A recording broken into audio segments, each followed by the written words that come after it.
Guys singing आजको यस भिडियोमा म भन्न गइरहेको छु मैले त भिडियो बनाएको थिएँ how to reverse a number तर त्यसलाई साँच्चीमा हुन्छ के त्यसमा तर त मैले एक्सप्लेन गरेको थिएँ सो त्यही भन्न गइरहेको छु सो पहिला के गर्नुपर्छ व्हाइल लुप लगाउनुपर्छ व्हाइल माने के n ग्रेटर देन 0 भने n जहिलेसम्म 0 भन्दा ठुलो छ जहिलेसम्म यो गर r equal to n modulo 10 यो चाहिँ रिमाइन्डर सो गर्छ जस्तै मैले यता इनपुट गरे 1 2 अनि 3 अनि n को भ्यालु त 1 2 3 छ हैन अनि अब यो डिभाइड बाइ 10 गर्ने 10 1 जा 10 माइनस 2 बच्यो 3 आयो हैन 10 2 जा 20 माइनस 3 0 सो 3 प्रिन्ट भयो यता अनि मैले भने साउट r भने r लाई प्रिन्ट गर्नको लागि अनि 3 प्रिन्ट भयो हैन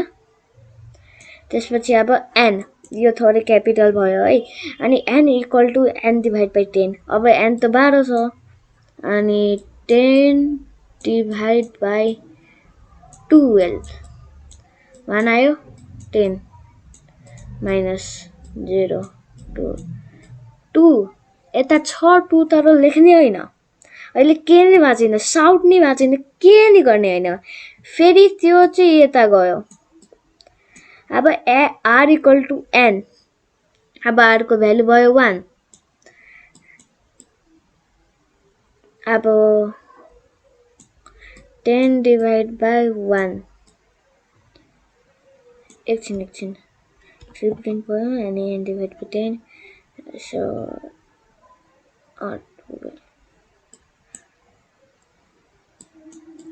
एकछिन है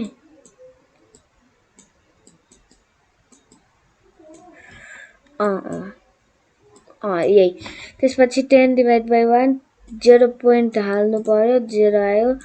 1 0 माइनस 0 0 आयो एकछिन यो फेरि यता गयो अनि त्यसपछि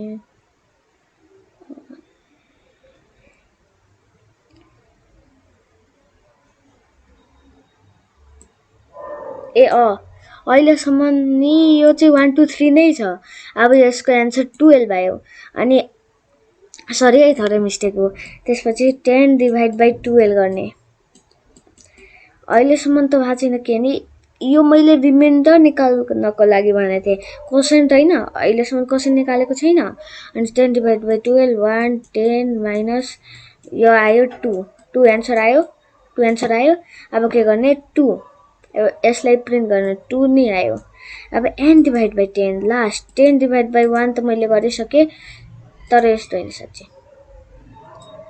10 डिभाइड बाइ के थियो साच्चै यो 12 भयो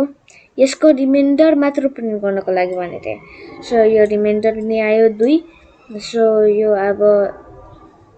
एकछिन सो गाइज 3 सो 12 त प्रिन्ट भएको छैन हैन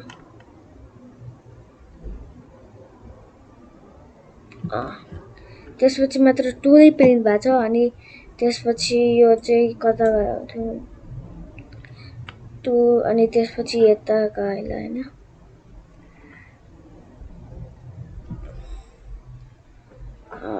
यसलाई प्रिन्ट नि गरिसके अब n divide by 10 divide by 12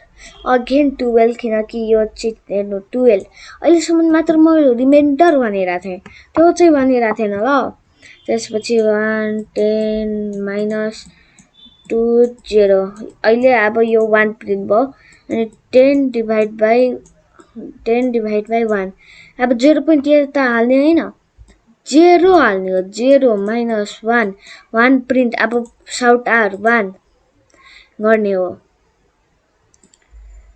अब हेर्नु साउट r अब चेक गर्छ है पहिला नि चेक गर्छ साच्चै अनि त्यसपछि 1 0 अनि n अब हेर्नु यता 0 अनि फेरि n डिभाइड बाई 10 हुन्छ साँच्ची। सो 10 डिभाइड बाई 0 त के नि हुन्न होइन, 0 नै हुन्छ। 0 माइनस 0 0 भयो। अब फेरि चेक गर्छ यता, n इक्वल टु यता राख्नु पर्यो, and greater than equal to 0, and then it is right, and then our 3 to 1 is print. This much calculation. So thank you guys for watching this video. Hope you guys like it.